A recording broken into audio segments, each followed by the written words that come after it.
ada 7 perjalanan kehidupan Yusuf. Saya bagi menjadi 3 kali khotbah. Nah, yang waktu yang lalu ada 3 hal perjalanan Yusuf. Yang pertama, Yusuf dan Tuhan Yesus sama-sama dicintai oleh Bapaknya. Ya, nah, pelajaran yang perlu kita ambil dari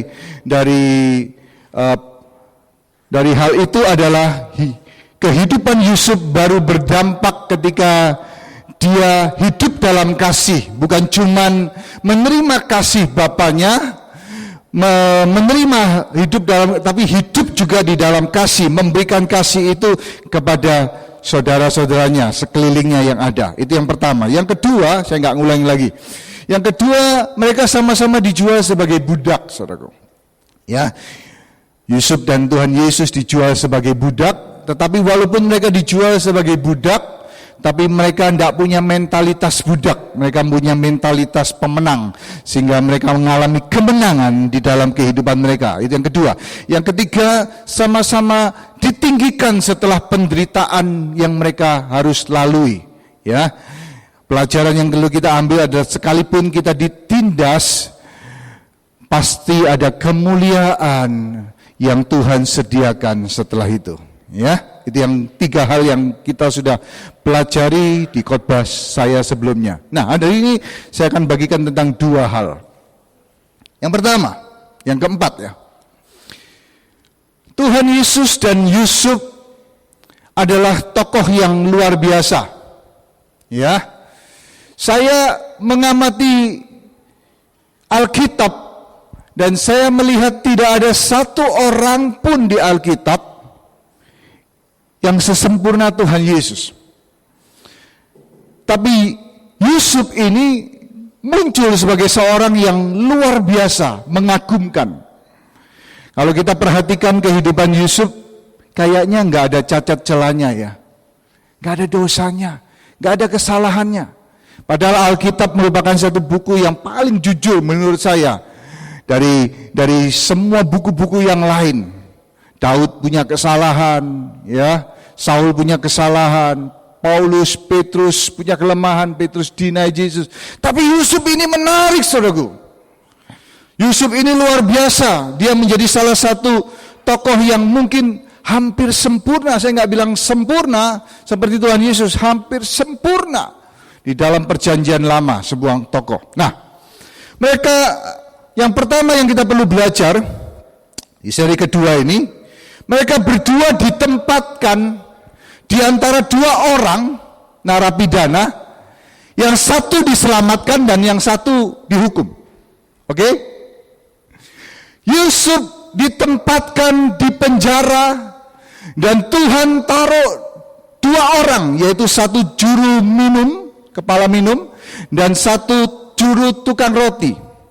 Nah, saudaraku, jabatan juru minum, kepala juru minum dan tukang roti, ini jabatan yang sangat penting pada waktu dahulu, zaman dahulu. Kenapa? Karena mereka yang bertanggung jawab atas makan dan minuman raja. Dan saya percaya zaman dahulu banyak raja-raja yang diracun.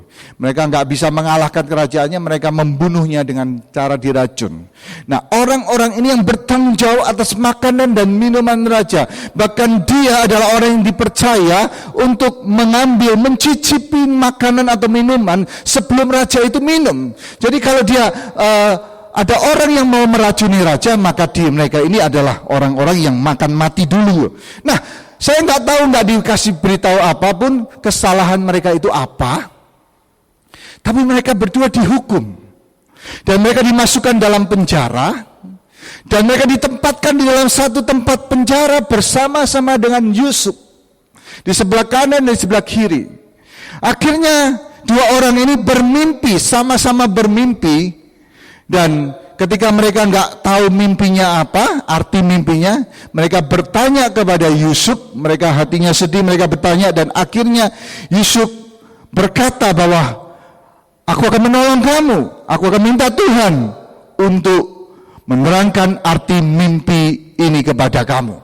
Ya, dan saudaraku, akhirnya mereka berdua mendapatkan arti mimpi, yang satu diselamatkan dan diangkat, yang satunya dihukum sesuai dengan mimpi daripada Yusuf. Itu kisah Yusuf. Nah, Tuhan Yesus juga sama. Dalam perjanjian baru, Tuhan Yesus disalib di antara dua penjahat.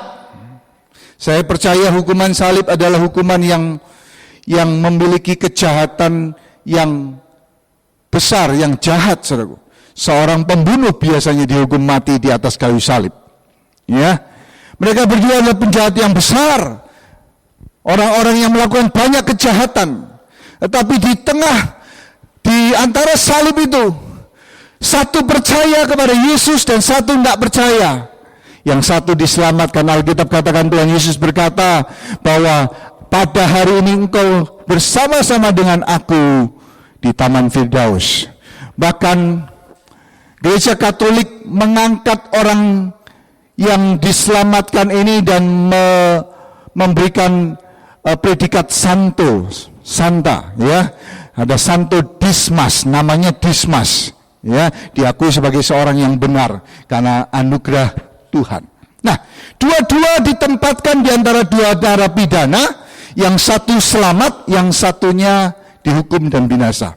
Pelajaran apa yang kita bisa ambil dari paralel cerita ini? Yaitu sekalipun dalam keadaan yang tidak baik, mereka berdua tetap memberitakan kabar baik. Amin. Saya senang sekali dengan hal ini. Walaupun Tuhan Yesus dan Yusuf mengalami aniaya dan penderitaan, keadaan yang tidak mengenakan, saya taruh hidup saya dalam kehidupan Yusuf. Saya percaya bahwa dia mengalami yang namanya banyak kekecewaan, banyak kesulitan, penderitaan. Dia mau tanpa kesalahan dia dijual sebagai budak. Dia mau membela kebenaran, dia mau menjauhi daripada digoda hubungan dengan seks dengan ibu Potifar, tante Potifar. Dia melakukan kebenaran, hidup dalam integritas, tapi difitnah dan harus masuk dalam penjara. Saudara bisa bayangkan ketika dia dalam penjara, dia mengalami kekecewaan seperti itu. Tapi di tengah keadaan yang tidak baik, Yusuf tetap memberitakan kabar baik. Dia berkata kepada dua orang ini, bukankah ada Allah yang bisa menerangkan arti mimpi? Saudaraku, Tuhan Yesus juga sama. Dia memberitakan kabar baik di tengah penderitaan, luka yang dialami.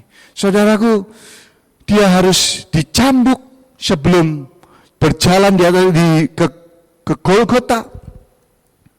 Dia harus mengalami aniaya, ya, dipukulin, diludahin. Dia harus pikul salib sampai jatuh 3 kali. Dan akhirnya seorang yang namanya Simon dari Kirene yang membantu dia untuk sampai membawa salib itu ke gunung, ke bukit Golgota. Orang yang terhukum di salib harus membawa salibnya sendiri sampai ke atas bukit itu. Soalnya di situ dia di bukit Golgota dia harus dipaku di atas kayu salib, tangan dan kakinya, dan kemudian dimahkotai duri. Dia harus diangkat, ada di atas kayu salib, tergantung di atas kayu salib, darah meleleh dari tangan dan dari kepalanya. Penderitaan yang sangat. Tetapi di tengah penderitaan itu di atas kayu salib, Tuhan Yesus tetap memberitakan Injil dan kabar baik. Bahkan saudaraku, ketika dia menyerahkan nyawanya dan mati masuk ke liang kubur, Alkitab katakan dalam 1 Petrus pasal yang 3, rohnya masuk ke Hades, ke jurang maut, dan dia memberitakan Injil untuk orang-orang yang sudah binasa sejak zaman Nuh. Ada jutaan orang dalam zaman Nuh, hanya 8 orang, Nuh, istrinya, anak-anaknya Sem, Ham, dan Yafet, dan istri mereka yang masuk ke dalam bahtera. Semuanya binasa di dalam air bah. Kenapa Tuhan Yesus sampai di dalam hidupnya, bahkan sampai akhir hidupnya, bahkan di dalam kematiannya, rohnya memberitakan Injil di dalam Hades? Karena ada jeritan dan tangisan jiwa-jiwa yang akan binasa. Saudaraku, kalau kita sudah terima keselamatan, kalau kita sebagai anak Tuhan, murid Tuhan, saudaraku, saya berdoa supaya kita juga mendengar jeritan dan tangisan dari orang-orang yang akan binasa. Kita peduli dengan mereka. Di tengah penderitaan mereka, kesulitan, mereka memberitakan kabar baik. Saudaraku, saya percaya hati Tuhan tidak ingin membinasakan orang. Tidak ingin ada satu orang pun binasa. Satu waktu, saudaraku, Tuhan berkata kepada Niniwe. Dia berkata kepada Yunus. Dia berkata, Yunus, bangkitlah, berangkatlah ke Niniwe. Serukanlah pertobatan kepada bangsa Niniwe, sebab kejahatan mereka sudah aku dengar. Saudaraku, saya berpikir, kalau Tuhan mau benar-benar membinasakan Niniwe, kenapa Tuhan suruh Yunus? Masuk akal enggak? Kenapa sih Tuhan suruh Yunus? Tuhan sabar, padahal Yunus menolak perintah Tuhan, dan akhirnya instead of dia pergi ke Tarsis, Niniwe, dia pergi ke Tarsis, dia melarikan diri. Kalau Tuhan benar-benar ingin membinasakan bangsa Niniwe, Tuhan gak perlu suruh Yunus. Berarti Tuhan itu benar-benar memperhatikan jeritan orang-orang yang akan binasa. Saudaraku, Galatia 6 ayat 10, mari kita baca. Karena itu selama masih ada kesempatan bagi kita, marilah kita berbuat baik. Sama saja dengan memberitakan kabar baik kepada semua orang. Selama masih ada kesempatan, Alkitab katakan, selama masih ada kesempatan. Ternyata saya percaya bahwa nanti ada waktunya di mana nggak ada kesempatan lagi untuk kita bisa memberitakan kabar baik. Kapan? Pada waktu kita mati, atau pada waktu orang itu mati. Sudah tidak ada kesempatan dan tidak ada waktu lagi, saudaraku. Sekalipun kesempatan itu merupakan hak atau choice dari orang, kita memiliki andil bagian untuk memberitakan keselamatan itu sendiri. Mungkin saya berpikir, Pak, saya nggak bisa, atau bagaimana kalau orang itu menolak Injil, kabar baik yang kita bagikan. Saudaraku, saya mau katakan satu hal. Tuhan Yesus memberitakan Injil saja nggak semua orang terima. Orang Farisi nggak terima, ahli-ahli Taurat nggak terima, bahkan mereka menyalibkan Tuhan. Tuhan Yesus sendiri yang Allah turun datang ke dunia, ketika dia memberitakan kabar baik, nggak semua orang menerima. Apalagi kita. Saudaraku, nggak peduli orang menerima, tapi tugas dan tanggung jawab kita perlu belajar. Ada jeritan hati orang-orang yang tertindas yang akan masuk, itu bagian kita untuk membagikan berita Injil dan keselamatan. Saudaraku, minggu lalu saya khotbah, saudaraku, 1 jam khotbah hal ini. I'm too excited. Pertama kali setelah beberapa 2 bulan ya, khotbah cuman Rio yang mendengarkan di video, saudaraku. Saya berdoa supaya saudara excited ketika mendengarkan. Tepuk tangan buat Allah kita. Haleluya. 2 Timotius 4 ayat kedua berkata, beritakanlah firman, siap sedialah, baik atau tidak baik waktunya. Beritakanlah firman, baik atau tidak baik waktunya. Kita punya kesempatan. Saudaraku, saya percaya Tuhan berikan kesempatan-kesempatan atas orang-orang yang perlu berita Injil dalam kehidupan kita. Saudaraku, seringkali kita excited ketika kita dapat peluang bisnis. Benar nggak? Wah, ada peluang bisnis. Begitu kita ketemu sama orang, wah ini satu peluang yang bagus. Satu peluang yang bisa memberikan satu cuan, ya toh. Keuntungan yang luar biasa. Wah, kita excited. Kita excited ketika kita mendengar, kita mau melakukannya. Berapa banyak kita excited ketika ada kesempatan Tuhan berikan untuk kita bisa membagikan kabar baik. Padahal yang satu adalah untuk kehidupan yang cuman sementara. Kehidupan di dunia ini yang sementara. Kita begitu excited. Seharusnya kita juga excited untuk satu kehidupan di masa yang akan datang, di mana jiwa-jiwa itu yang kita sudah selamatkan ketika ada di dalam kekekalan, mereka berterima kasih dan bersorak-sorai. Ada satu upah yang akan kita terima di sana. Seharusnya kita excited juga untuk melakukannya. Tapi berapa banyak kita nggak excited? Satu untuk sementara, hidup yang sementara, dan satu untuk hidup yang kekal. Padahal hidup yang kekal itu untuk selamanya jauh lebih berharga daripada cuma hidup yang sementara di dunia ini. Saudaraku, saya mau bagikan ini bukan supaya gereja makin besar, tapi supaya saudara melakukan bagian saudara. Ada jeritan yang perlu saudara peduli, jeritan orang-orang yang akan binasa tanpa Kristus dalam hidupnya. Ada seorang yang bernama Fritz Kreisler. Dia hidup tahun 1875 sampai 1960. Dia adalah seorang pemain biola yang sangat luar biasa, profesional pemain biola. Dia sering mengadakan konser pada waktu itu, dan dia diberkati dengan uang yang cukup banyak. Tapi karena dia seorang dermawan, dia suka menyumbang, dia memberikan donasi di mana-mana. Nah, satu waktu ketika dia di satu tempat, dia pergi ke satu tempat, dan dia lewat satu toko, ada satu toko musik, alat musik, dan matanya tertarik ketika dia melihat satu biola yang cukup antik. Dan akhirnya dia bilang dia mau coba biola itu. Ketika dia coba, dia suka, dia senang, dia jatuh cinta kepada biola itu. Dan akhirnya saudaraku, dia tanya berapa harganya. Zaman waktu itu tidak ada kredit card, saudaraku. Kalau kita nggak bawa uang, kita nggak bisa beli barang, ya. Dan akhirnya sejumlah harga, tapi dia nggak punya uang. Dia nggak punya uang pada waktu itu. Dia nggak ada uang karena dia terlalu banyak donasi di mana-mana. Dan akhirnya dia bilang gini, tolong keep saya.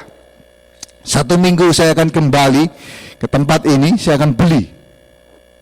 Oh, dia bilang kalau 1 minggu, penjualnya bilang kalau 1 minggu nggak bisa, kalau 1-2 hari bisa. Ya tergantung, kalau misalnya ada orang yang mau beli, saya nggak tanggung barang ini tetap ada di sini. Oh ya udah, it's okay. Tepat 1 minggu saudaraku, Fans kembali ke tempat itu, ke toko itu, dan dia tanya, masih ingat saya? Gimana biola itu? Masih ada nggak? Oh, maaf Tuhan, biolanya sudah dibeli orang. Waduh saudaraku, dia menyesal, dia gimana? Getun gitu ya, kok bisa hilang gitu ya. Padahal dia suka, dia jatuh cinta sama biola itu, dia sudah punya uang, dia mau beli. Dan akhirnya penjual itu bilang begini, kalau kamu benar-benar pengen biola itu, coba, saya punya catatan nama orang yang membeli, dia seorang kolektor, saya punya alamatnya, kamu bisa datang, kamu mungkin orang itu mau jual. Wah, dia senang sekali. Dia pergi dia catat, dia ambil, terus kemudian dia pergi ke rumah orang itu, terus kemudian dia ketok pintunya, dia ketemu saudaraku. Dan dia ngomong, saya ini pemain biola. Saya pernah ke toko itu dan suka akan biola ini, tapi ternyata engkau yang membeli. Boleh enggak saya lihat dan saya mau beli? Oh, kalau lihat saja boleh, tapi kalau mau beli jangan. Gitu dia bilang begitu. Akhirnya dia bilang dia mau lihat. Akhirnya dibawa masuk ke satu ruangan yang cukup besar, ada banyak koleksi-koleksi barang antik di situ. Nah di situ dia lihat satu case biola case di situ. Saudaraku, dia pengagum alat musik, dia pencinta alat musik, dan dia berkata, saya suka alat ini. Tapi kalau saya nggak boleh beli, boleh nggak saya main? Oke, silakan. Akhirnya dia ambil biola itu dan dia duduk, dia main, saudaraku. Dia main 1-2 lagu, saudaraku. Dan apa yang terjadi? Ketika dia mainkan lagu itu, alunan musik yang merdu, kolektor, orang yang punya biola itu meneteskan air mata. Dan setelah dia selesai, dia berkata, Mr. French, kamu ambil biola situ. Biola itu lebih baik di tangan kamu daripada sitting on that place. Saudaraku, ada dua pelajaran yang kita bisa ambil dari cerita ini. Yang pertama, kadang-kadang kesempatan itu nggak terulang lagi. Oke? Nggak terulang lagi. Puji Tuhan, orang ini bisa datang ke tempat itu dan ada kesempatan untuk bisa mendapatkan biola itu. Tapi kadang-kadang kesempatan untuk bisa memberitakan Injil nggak terulang lagi. Artinya kita harus pakai setiap kesempatan yang ada dengan baik. Itu yang pertama. Yang kedua, saudaraku, yang kedua, saya percaya dalam hidup kita ada alunan-alunan musik yang bisa memberkati orang lain. Yang kalau kita nyanyikan, kita mainkan, kesaksian kita boleh perdengarkan, saya percaya itu akan bisa memberkati orang lain. Maukah engkau kita memainkan alat musik, kesaksian yang ada dalam kehidupan kita itu untuk orang lain, supaya mereka hidupnya diberkati dan percaya Tuhan. Saudaraku, saya percaya bahwa itu yang terjadi. Nah, saya bawa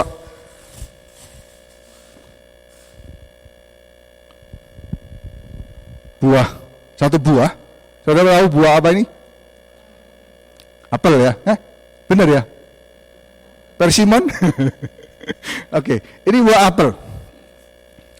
Nah, buah ini berasal dari pohon apel. Oke? Pohon apel itu berasal dari benih yang ditanam, betul ya? Buah ini nggak ada dengan sendirinya. Pohon apel itu nggak ada dengan sendirinya. Ada benih yang ditanam dan ada pohon yang menghasilkan buah apel. Dalam kehidupan rohani kita, saya percaya seringkali orang percaya itu Tuhan Alkitab tulis sebagai satu pohon. Pohon anggur, pohon korma, pohon ara, ada banyak pohon yang Alkitab tulis. Demikian juga dalam kehidupan rohani kita, saya percaya kita ini iman yang kita dapatkan, hidup kekristenan kita bukan dengan ada sendirinya. Tentunya ada pohon, ada benih yang orang lain tanam dalam kehidupan kita. Saya bertobat karena mama saya. Mama saya bertobat karena ada orang taci-taci, saya nggak kenal, nggak tahu namanya, yang datang berdoa buat dia, mengajak dia ke gereja, dan akhirnya dia ke gereja, dan aktif di gereja, akhirnya dia membawa saya datang ke gereja. Nah, saudara perhatikan, dalam kehidupan saya, sebagai pohon saat ini, ada benih yang pernah ditanam oleh orang lain.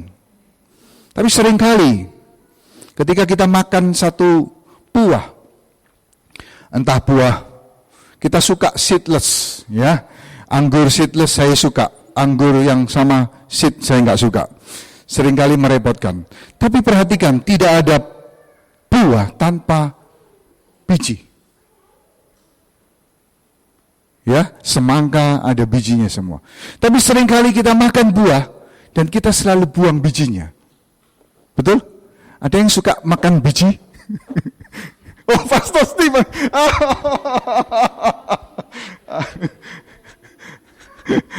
Kalau kuaci saya suka. Ya, kuaci saya suka, kita suka semua. Oke. Ya. Oke. Satu habit, satu hobi yang sangat aneh sekali ya. Strange habit. Ya, kita selalu buang. Nah, dalam kehidupan spiritual kita juga begitu. Kita bertumbuh, kita mendapatkan siraman firman Tuhan. Tapi ingatlah, kita ini pohon yang harus menghasilkan buah. Dan di dalam buah ada benih yang perlu kita tanam. Seringkali kita buang-buang ketika kita makan. Tapi biarlah benih yang ada dalam kehidupan kita, itu perlu kita bagikan, kita tanam dalam kehidupan orang-orang lain, dalam kehidupan kita, supaya benih itu menjadi buah dan pohon yang besar, bagi kemuliaan nama Tuhan. Saudaraku, mari kita berikan tepuk tangan buat Allah kita. Mari saudaraku, kita excited di tengah keadaan apapun saudaraku. Mungkin justru di tengah keadaan pandemik ini, Tuhan ingin kita berbicara. Tuhan ingin kita membagikan benih yang ada dalam kehidupan kita. Membagikan kesaksian dan alunan musik yang ada dalam kehidupan kita, supaya orang-orang lain bisa percaya kepada Tuhan. Satu waktu ketika Tuhan Yesus masuk ke Yerusalem, orang-orang banyak murid-muridnya juga bersorak, Hosana, Hosana, Hosana bagi dia. Orang-orang Farisi iri hati dan berkata, tidak bisakah engkau menyuruh murid-muridmu untuk diam? Tuhan Yesus berkata, jika mereka diam, maka batu-batu itu akan bersorak. Saudaraku, ini kerinduan hati Tuhan, supaya kita bersorak, memberikan berita baik kepada orang lain. Kalau kita diam, Tuhan bisa pakai hal-hal yang lain. Tuhan bisa pakai batu, bahkan Tuhan bisa pakai pandemik di tengah situasi seperti ini, supaya dia dikenal dan takut akan Allah ada di dunia ini. Saudaraku, di tengah keadaan menderita apapun, Tuhan Yesus dan Yesus adalah orang-orang yang memberitakan kabar baik. Dan biarlah kita boleh mengikuti kehidupan mereka. Kita bagikan berita baik ini di dalam kehidupan kita melalui orang-orang di sekitar kita. Itu yang pertama. Nah, yang kedua, saudaraku, kisah paralel yang kedua, selain mereka berdua ditempatkan di antara dua orang narapidana, dan kemudian satu dihukum, satu tidak dihukum, satu dibebaskan. Yang kedua, mereka berdua, Tuhan Yesus dan Yusuf, mengampuni orang-orang yang telah berbuat jahat kepada mereka. Yusuf dijual, dan di tengah penderitaannya dia masuk penjara. Tapi saudaraku, yang luar biasa ketika Yusuf menjadi penguasa Mesir, dia diangkat Tuhan, dipercayakan hal-hal yang besar. Dan ketika tanah Kanaan mengalami paceklik dan tidak ada gandum, Yakub menyuruh anak-anaknya untuk pergi ke Mesir, karena mereka mendengar ada gandum di tanah Mesir. Dan ketika mereka saudara-saudara Yusuf datang ke sana, mereka nggak kenali Yusuf, karena Yusuf sudah mencukur janggutnya. Ya, orang Mesir itu nggak punya janggut, mereka usir. Dan dia berdandan seperti orang Mesir, nggak dikenali. Tapi singkat cerita bahwa ketika akhirnya Yusuf nggak tahan lagi, dia mendengar cerita bapaknya masih hidup, bapaknya menangisi dia setiap hari. Dia nggak tahan, dia menangis, dia peluk saudara-saudaranya, dan dia berkata, aku ini Yusuf yang engkau jual. Aku ada di sini. Aku ada di sini mendahului kamu. Dan akhirnya Yusuf memberikan pemeliharaan kepada saudara-saudaranya. Saudaraku, Yusuf memilih untuk mengampuni, walaupun ia memiliki kuasa untuk menghukum. Ada orang-orang yang nggak punya kuasa untuk menghukum. Akhirnya dia memilih nggak bisa mengampuni. Tapi Yusuf punya kuasa untuk menghukum. Apa susahnya menghukum saudara-saudaranya masuk ke dalam penjara? Easy. Karena Yusuf adalah seorang yang diangkat tinggi, seorang yang punya kekuasaan yang luar biasa. Perkataannya adalah hukum. Gampang sekali dia bilang, pasukan tangkap mereka semua, masukkan dalam penjara. Easy. Tapi Yusuf lebih memilih untuk mengampuni daripada menghukum. Tuhan Yesus juga begitu. Dia berkata, Bapa, ampunilah kesalahan mereka, sebab mereka enggak tahu apa yang mereka lakukan. Wow. Saudaraku, Tuhan Yesus bisa panggil malaikat membinasakan mereka, bakar mereka. Api turun dari langit membakar mereka, orang-orang yang menganiaya, meludahi dia. Dia bisa sekali lakukan itu. Tapi dia memilih untuk mengampuni daripada menghukum mereka. Nah, pelajaran apa yang kita bisa ambil hari ini, saudaraku? Pelajaran apa? Sekalipun mereka disakiti, mereka memilih untuk mengampuni dan melihat bahwa semuanya adalah bagian kehidupan. Saudaraku, manusia itu nggak pernah lepas dari yang namanya kesalahan. Sehingga dari kelemahan manusia itu, kita akan menjumpai orang-orang yang melakukan kesalahan kepada kita. Kita menjumpai orang-orang yang berbuat tidak baik atas kita. Karena kelemahan, karena dosa manusia, maka kita akan menjumpai dan kita memiliki satu pilihan. Apakah kita mau mengampuni, melupakan kesalahan orang-orang itu yang menyakiti hati kita, atau kita menghukum mereka dan kita berbuat membalas kejahatan mereka dengan kejahatan daripada kita. Tapi Alkitab katakan jangan balas kejahatan dengan kejahatan, tapi balas dengan kebaikan. Ampuni orang yang bersalah kepada kamu.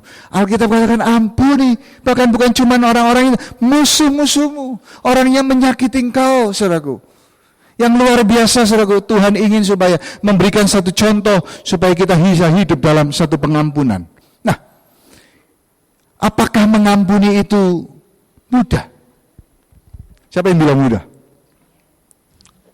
Yang bilang sukar. Yang enggak, angkat tangan sekarang.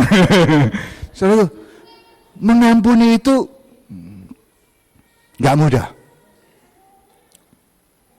Tapi begini, saya mau berikan satu kunci kenapa Tuhan Yesus dan Yusuf itu bisa mengampuni dengan mudah. Kenapa? Karena mereka berdua, mereka nggak fokus kepada apa pain yang mereka alami, kesakitan, kehilangan, penderitaan yang mereka harus lalui karena kejahatan itu. Mereka nggak fokus itu, mereka fokus kepada apa yang Tuhan rencanakan dalam kehidupan mereka.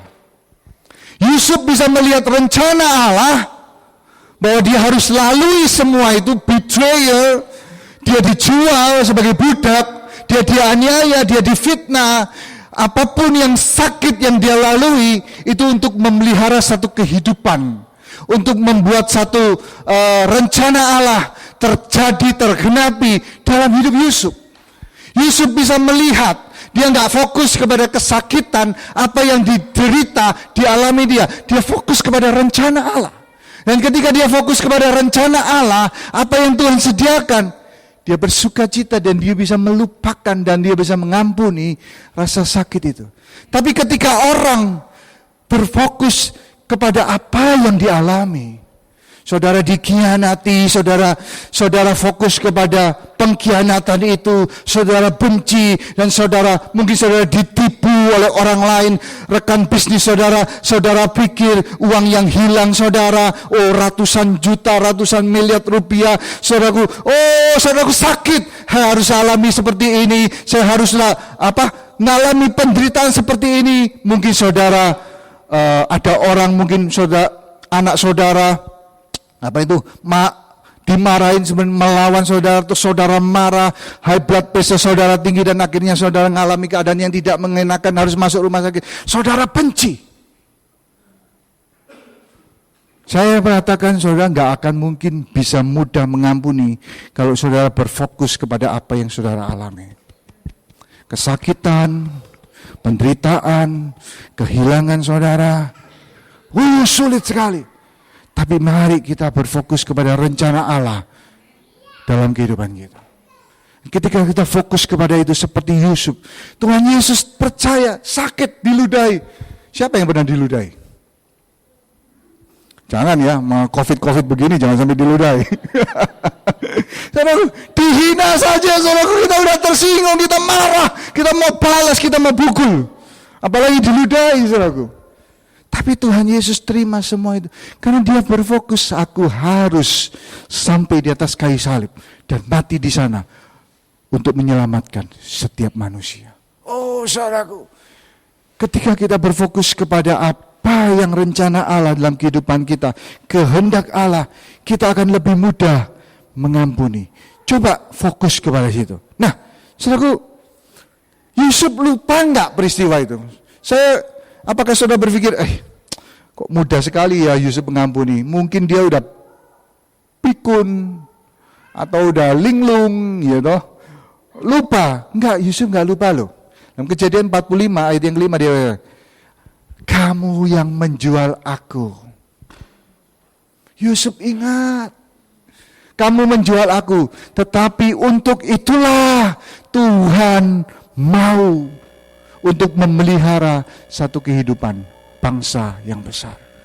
Saudaraku, akhirnya Yusuf membawa semua, ada 70 keluarga, 67 orang dalam keluarga Yakub masuk ke tanah Goshen, dipelihara oleh Yusuf di sana sampai beratus-ratus tahun, sampai akhirnya bangsa Israel beranak pinak dan akhirnya menjadi bangsa yang besar. Sampai akhirnya ada Firaun setelah Yakub mati, Yusuf mati, dan akhirnya ada Firaun yang muncul yang nggak kenal Yusuf, saudaraku, dan akhirnya membuat orang-orang Israel di tanah Goshen itu akhirnya menjadi budak mereka. Sampai akhirnya Tuhan mengirim Musa. Itu satu cerita bahwa Yusuf mengampuni mereka. Yusuf enggak lupa, saudaraku. Nah, saudaraku, Hitler adalah satu produk yang enggak bisa mengampuni. Saudara, Hitler itu di dalam biografinya, sejarahnya, dia seorang yang ketika dia kecil, dia masuk biara Katolik, dia pengen jadi pastor. Satu cita-cita yang mulia. Tapi ada banyak peristiwa setelah itu yang menyakitkan dia, yang membuat dia gak bisa mengampuni. Akhirnya membuat dia hidup dalam kebencian, sehingga akhirnya dia menjadi orang yang bertanggung jawab atas 50 juta orang yang mati karena Perang Dunia Kedua dan 6 juta orang Yahudi di kamp-kamp Jerman. Bayangkan, orang yang punya cita-cita mulia seperti itu hidup dalam kebencian dan akhirnya berubah menjadi monster yang mengerikan. Dia gak bisa mengampuni. Adiknya mati karena sakit. Dia marah sama Tuhan, dia kecewa. Mamanya sakit kanker dan akhirnya mati. Kok kebetulan yang nangani orang Yahudi, dokter Yahudi. Dia benci karena perekonomian Yahudi saat itu menguasai Austria dan Jerman. Dia benci sama orang Yahudi. Dia lampiaskan ketika dia punya kekuatan menjadi penguasa di Jerman, dia lampiaskan kebenciannya. Dia bunuh orang-orang Yahudi. Dia bunuh banyak orang. Saudaraku, itulah satu akibat kebencian. Bagaimana orang tidak bisa mengampuni. Nah, banyak alasan kenapa kita harus mengampuni. Perintah Tuhan, supaya kita bisa diampuni, supaya doa kita nggak terhalang. Tapi saya mau masuk dalam satu poin yang mungkin kita nggak pernah pikir. Kenapa sih kita harus mengampuni? Karena pengampunan yang kita berikan kepada orang lain itu membuat kita mudah untuk mengampuni diri kita sendiri. Perhatikan itu. Kalau kita terbiasa hidup dalam pengampunan, maka kita akan mudah untuk mengampuni diri sendiri. Perhatikan itu. Ya. Nah, apakah mengampuni diri sendiri itu mudah atau sulit? Saudaraku, ada seorang yang namanya Sharon Hartman, seorang konselor di Training Education di Caron Foundation Amerika. Dia berkata begini, Dia seorang trainer education, dia counselor, saudaraku. Dan dia berkata begini, memaafkan diri sendiri adalah proses penyembuhan yang paling sulit dilakukan. Wow. Mengampuni diri sendiri adalah proses penyembuhan yang paling sulit dilakukan. Jadi kalau kita nggak terbiasa mengampuni orang lain yang bersalah dengan kita, ketika kita menghadapi sesuatu dan kita tahu bahwa kita itu mengalami kesalahan, kita seringkali sulit untuk mengampuni diri kita sendiri. Contoh, dia tulis satu contoh, dia punya seorang sahabat, namanya X, dia nggak tahu tulis nama yang benar. Nah, satu waktu X ini mengenalkan seorang pria pada kakak perempuan X. Dan ternyata ketika dia kenalkan hubungan antara kakaknya dengan temannya ini, seorang pria ini, akhirnya berubah menjadi satu hubungan yang lebih dalam. Dan akhirnya rumah tangga kakaknya berantakan. Padahal temannya itu, teman bisnisnya itu sudah punya istri, sudah punya anak. Hidup berantakan. Nah, akhirnya orang ini berkata, andai kata aku tidak kenalkan kakakku dengan pria itu, pasti perselingkuhan nggak terjadi. Dia menyalahkan dirinya. Dia nggak bisa mengampuni. Dia berkata, andai kata seandainya aku nggak laku. Padahal bukan salahnya dia kan. Dia cuma kenalkan, dia murni, dia pengen kakaknya diberkati, ada bisnis.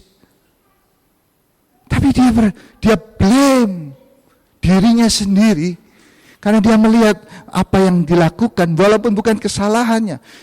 Dia nggak bisa ngampuni dia. Oleh karena aku, maka keluarga kakakku berantakan. Saudaraku, Yudas mengalami yang sama. Dia jual Tuhan Yesus. Dia menyesal nggak? Dia menyesal loh. Dia nggak pakai uangnya, dia bawa kembali uangnya kepada orang-orang Farisi. 30 keping perak dia berikan ini. Aku nggak mau terima ini uang darah. Dia menyesal. Tapi dia nggak bisa memaafkan dirinya sendiri. Hatinya penuh dengan guilt, kesalahan. Dan akhirnya dia bunuh diri, gantung diri. Saudaraku, proses memaafkan diri sendiri adalah proses yang tidak mudah.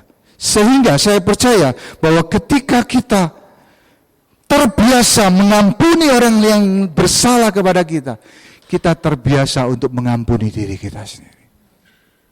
Satu poin yang kita perlu belajar supaya kita bisa belajar untuk mengampuni orang-orang yang di sekeliling kita. Saudaraku, ada banyak alasan kenapa orang bunuh diri. Salah satu alasannya karena mereka nggak bisa memaafkan dirinya sendiri. Mereka nggak bisa menerima keadaan.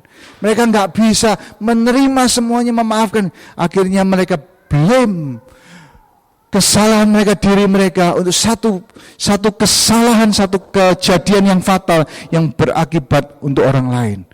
Dan mereka nggak bisa maaf. Mereka depresi dan akhirnya mengalami bunuh diri. Saudaraku, ketika kita mengampuni orang yang bersalah kepada kita, kita menjadi terbiasa. Dan kita mudah mengampuni diri kita sendiri.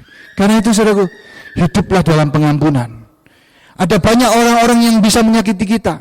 Karena dunia ini jatuh dalam dosa. Orang-orang yang dilalai, mungkin disengaja atau tidak disengaja. Akan ada banyak orang bisa menyakiti kita. Tapi hiduplah dalam pengampunan. Satu waktu ketika Petrus bertanya kepada Tuhan, Tuhan, berapa kali aku harus mengampuni orang lain yang bersalah kepada aku? Ya, saudara ingat itu? Mungkin saat itu Petrus lagi marah sama seseorang. Dan akhirnya orang itu sudah diampuni sekali, 2 kali, tapi masih melakukan kesalahan yang sama. Dia marah. Dan dia datang kepada Tuhan Yesus, Tuhan, berapa kali aku harus mengampuni? Dan Tuhan Yesus jawab, engkau harus mengampuni 70 kali sampai 7 kali. Taurat mengatakan 7 kali mengampuni. Tapi Tuhan Yesus berkata 70 kali sampai 7 kali. Saudaraku, 70 kali 7 adalah 490 kali. Kalau seandainya kita harus mengampuni dalam satu hari 490 kali, berarti saudaraku, berarti setiap 3 menit kita harus mengampuni orang yang bersalah kepada kita. Bisa enggak? Mungkin amin. Tapi kalau misalnya dikurangi jam tidur kita, nggak mungkin kita sakit hati kalau kita tidur kan? Kita ditampar saja kita nggak tahu kok, ya kan? Kalau 24 jam dikurangi jam tidur kita 7 jam, ada 17 jam. Itu berarti setiap satu kali kita harus mengampuni orang 2 menit dalam satu hari. Setiap 2 menit, kalau ada orang yang berbuat jahat, menyakiti hati kita, kita harus mengampuni. Atau kalau misalnya 490 kali itu selama kita hidup orang yang sama, pertanyaannya berapa banyak orang melakukan kesalahan kepada kita? Yang paling risky melakukan kesalahan sebanyak mungkin itu suami atau istri kita. Karena mereka hidupnya sama-sama kita, setiap hari ketemu sama kita. Tapi apakah selama hidup istri kita, suami kita, pernah sampai dia menyakiti hati kita 490 kali? Coba dihitung. Oh, lebih. Lebih ya. Saudaraku, bisa enggak mereka melakukan kesalahan seperti itu sebanyak itu? Enggak bisa. Enggak ada orang yang melakukan kesalahan sebanyak itu, saudaraku. Mungkin saya belum hitung 490 dibagi dengan seumur hidup kita, pernikahan kita misalnya 50 tahun berapa? Mungkin satu hari sekali, saudaraku, atau sehari misalnya 3 kali pengampunan, saya belum hitung. Tapi saudaraku, berarti pengampunan itu sesuatu yang unlimited. Kita harus hidup bukan cuma 1 kali, 2 kali pengampunan, tapi hidup dalam pengampunan. Dan mengampuni itu membebaskan hidup kita sendiri dari kebencian. Kita bebaskan diri kita dari penjara kebencian. Bukan bebaskan orang lain dari penjara, tapi kita bebaskan diri kita sendiri. Dan ketika kita belajar, kita mengampuni, kita mudah mengampuni, Pak. Saudaraku, kita mudah mengampuni diri kita sendiri. Saudaraku, mari kita hidup dalam pengampunan. Di depan kita ada tubuh dan darah Yesus. Ada satu simbolik daripada pengampunan dari Kristus untuk dosa-dosa kita. Siapa yang gak pernah berdosa? Kita orang manusia berdosa. Kita bersalah. Mari saya panggil para pemain musik. Kita orang yang berdosa. Kita pendosa. Kita hidup. Kita diselamatkan hanya oleh karena anugerah Tuhan. Kita orang berdosa. Dan kita adalah orang-orang yang diampuni oleh Tuhan. Seharusnya kita orang yang hidup dalam pengampunan. Kita sadar bahwa kita ini harus mengampuni orang yang bersalah kepada kita. Kita hidup dalam pengampunan. Saudaraku, mari kita siapkan hidup kita. Kita periksa hati kita.